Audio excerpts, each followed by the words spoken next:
भारत माता की जय से ब्राजील में हुआ पीएम मोदी का स्वागत। प्रधानमंत्री मोदी 4 दिवसीय यात्रा पर ब्राजील पहुंचे।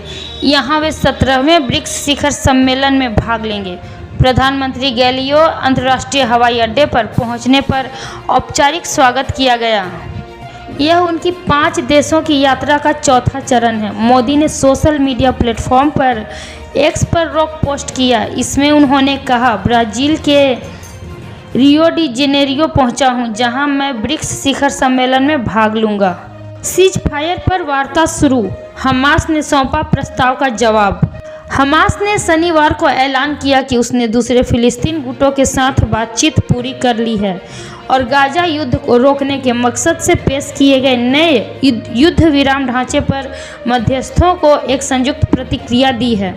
दूसरी ओर शनिवार को इजराइल के चैनल 12 ने एक वरिष्ठ इजरायली अधिकारी के हवाले से बताया कि इजराइल ने संभावित गाजा बंधक और युद्ध विराम समझौते पर बातचीत के कतर में एक प्रतिनिधि मंडल भेजने का फैसला लिया है।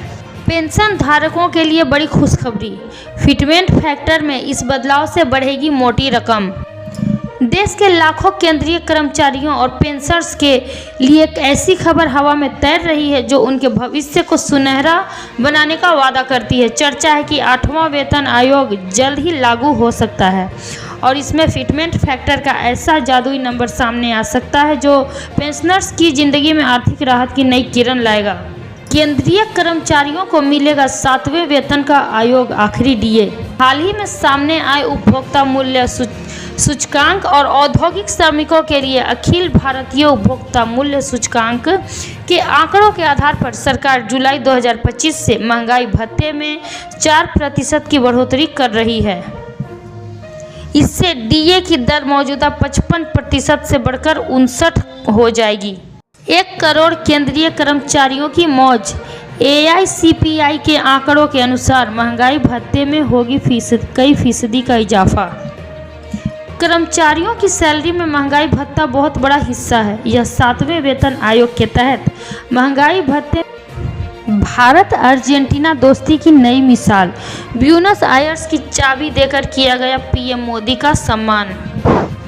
प्रधानमंत्री नरेंद्र मोदी शनिवार को अर्जेंटीना पहुंचे, जहां लोगों ने पीएम मोदी का बहुत ही भव्य तरीके से स्वागत किया। इस यात्रा के दौरान पीएम मोदी को सम्मानित करते हुए ब्यूनस शहर की चाबी प्रदान की गई। दोनों देशों के नेताओं ने व्यापार को मजबूत करने के लिए द्विपक्षीयता वार्ता की। दरअसल इंदिरा गांधी के बाद मोदी देश के पहले प्रधानमंत्री हैं जिन्होंने अर्जेंटीना के द्विपक्षीय यात्रा की। राफेल को बदनाम करने के पीछे चीन ऑपरेशन सिंदूर के बाद चलाया डर्टी कैंपेन। फ्रांस की खुफिया रिपोर्ट में बड़ा खुलासा। भारत और पाकिस्तान में 7 से 10 मई तक भीषण सैन्य संघर्ष देखने को मिला था। इस संघर्ष के बाद फ्रांस से भारत को मिले राफेल जेट के बारे में कई सवाल उठाए गए, खास तौर से ऐसी रिपोर्ट जिनमें राफेल की क्षमता को कटघरे में खड़ा किया गया। अमेरिका के टेक्सास में हाहाकार, तूफान और बाढ़ की वजह से 43 लोगों की मौत, कैंपिंग कर रही 23 बच्चियां लापता। अमेरिका के टेक्सास में शुक्रवार सुबह एक शक्तिशाली तूफान की वजह से आए फ्लैश फ्लड के कारण ग्वाडालूप नदी लगभग 45 मिनट में 26 फीट तक उफना गई।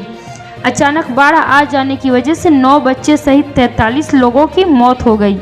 वहीं 27 लोग लापता हैं। इनमें समर कैंप की 23 बच्चियां भी शामिल हैं।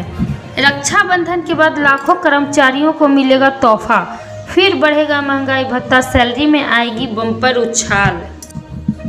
केंद्र सरकार द्वारा महंगाई को देखते हुए हर साल 2 बार जनवरी और जुलाई में केंद्रीय कर्मचारियों व पेंशनरों का महंगाई भत्ता की दरों में संशोधन किया जाता है, जो अखिल भारतीय उपभोक्ता मूल्य सूचकांक इंडेक्स के छमाही आंकड़ों पर निर्भर करता है। यह आंकड़े जनवरी से जून और जुलाई से दिसंबर के बीच जारी किए जाते हैं। जंग के बाद ईरान का लाखों अफगानों को अल्टीमेटम, देश छोड़ो या अरेस्ट। इजरायल के साथ 12 दिनों तक चले भीषण युद्ध और अमेरिका द्वारा परमाणु ठिकानों को निशाना बनाए जाने के बाद ईरान ने अपने देश के भीतर सख्ती शुरू कर दी है।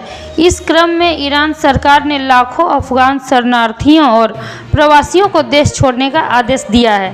तय समय सीमा 6 जुलाई को ख़त्म हो चुकी है, जिसके बाद देश में रहने वाले अवैध अफगानों को कभी भी गिरफ्तार कर लिया जा सकता है। झारखंड में मुहर्रम के दौरान तजिया जुलूस में करंट लगने से हुआ हादसा। झारखंड के गिरिडीह जिले में मुहर्रम के अवसर पर एक गंभीर हादसा घटित हुआ है। खोरी महुआ अनुमंडल के चाकोसिंघा गांव में तजिया जुलूस के दौरान एक व्यक्ति की करंट लगने से मौत हो गई, जबकि 3 अन्य लोग गंभीर रूप से घायल हो गए हैं। आज से 3 दिनों तक झारखंड में होगी मूसलाधार बारिश, कई जिलों का हाल होगा बेहाल। झारखंड में आज 6 जुलाई से 8 जुलाई तक मूसलाधार बारिश की संभावना जताई गई है। मौसम विभाग ने इस दौरान तेज हवा और वज्रपात को लेकर येलो अलर्ट जारी किया है। वहीं कई जिलों में भारी बारिश को लेकर ऑरेंज अलर्ट, तो जिलों में ये येलो अलर्ट जारी किया गया है।